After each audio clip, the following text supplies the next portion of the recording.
இது ஒரு பல்லு ப்ளீட்ஸ் எப்படி எடுக்கிறதுன்றத பத்தி ஒரு கிளாரிட்டியான வீடியோ.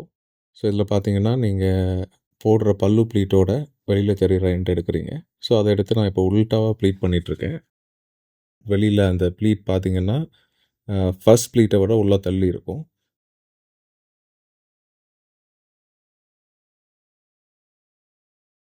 ஸோ அதோட ரீசன் என்ன அப்டின்னா, இப்போ உள் சைட்ல வர்றது அரேஞ்ச்டா இருக்கணும். அத நான் அந்த பக்கமா எடுத்து காட்டுறேன் உங்களுக்கு. அந்த பக்கத்தோட லெவல நம்ம ஃபர்ஸ்ட்டு ப்ளீட் எடுத்ததுக்கப்புறம் இந்த மாரி டசில்ஸ் இருந்ததுன்னா, அத லெவல் பண்ணிட்டு, நீங்க அத கொஞ்சம் அரேஞ்ச் பண்ணணும். இப்ப அந்த லைன்ஸ் பார்த்தீங்கன்னா உங்களுக்கு தெரியும். அந்த கோல்டன் அ லைன்ஸ் இருக்கு இல்லையா? ஸோ அந்த ப்ரோகேட். ஸோ அந்த லைன் ஈக்குவலா வர்றது மாரி இப்ப எடுத்த ப்ளீட்ஸ நீங்க அரேஞ்ச் பண்ணணும்.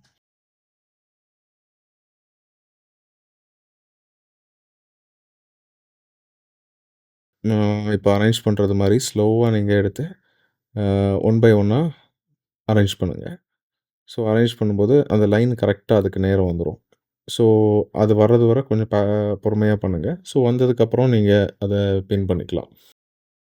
ஸோ இது எதுக்காகன்னா, பல்லு ப்ளீட் பத்தி ஏற்கனவே நம்ம ஒரு வீடியோ போட்டிருந்தோம். ஸோ அந்த பல்லு ப்ளீட் வீடியோவ பார்த்துட்டு நீங்க இது வந்தீங்கன்னா, உங்களுக்கு இன்னும் கொஞ்சம் யூஸ்ஃபுல்லா இருக்கும். சாரி ப்ரீ ப்ளீட்டிங்கோட டீட்டெயில் கோர்ஸ் நம்மகிட்ட 249க்கு ஆன்லைன்ல அவைலபிளா இருக்கு. ஸ்க்ரீன்ல தெரியிற இந்த வாட்ஸ்அப் நம்பர நீங்க கான்டாக்ட் பண்ணி அந்த கோர்ஸ நீங்க பர்ச்சேஸ் பண்ணிக்கலாம். ஸோ நம்ம ஆல்மோஸ்ட் முடிச்சிட்டோம். ஸோ இப்போ அகைன் இன்னொரு வாட்டி பார்க்குறோம். ரீசெக் பண்றோம். எல்லாம் கரெக்ட்டா இருக்கா அப்டின்ட்டு.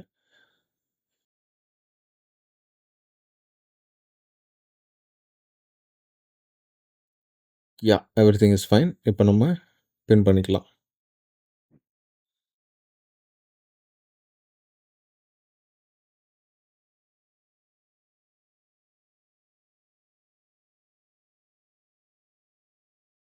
பின் பண்ணிட்டோம். ஸோ இதுக்கப்புறம் அ இந்த போர்ஷன் தான் நெறைய பேரு விஷுவலா தெரியலன்னு சொல்லியிருந்தீங்க. ஸோ ஒண்ணும் இல்ல. அதோட உள் சைடு வந்து பார்த்தீங்கன்னா, இந்த மாரி தான் நீங்க அரேஞ்ச் பண்ணணும். ஸ்ட்ரெய்ட்டா வர்றது மாரி அரேஞ்ச் பண்ணணும்.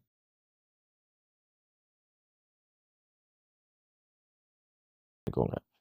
Thank you.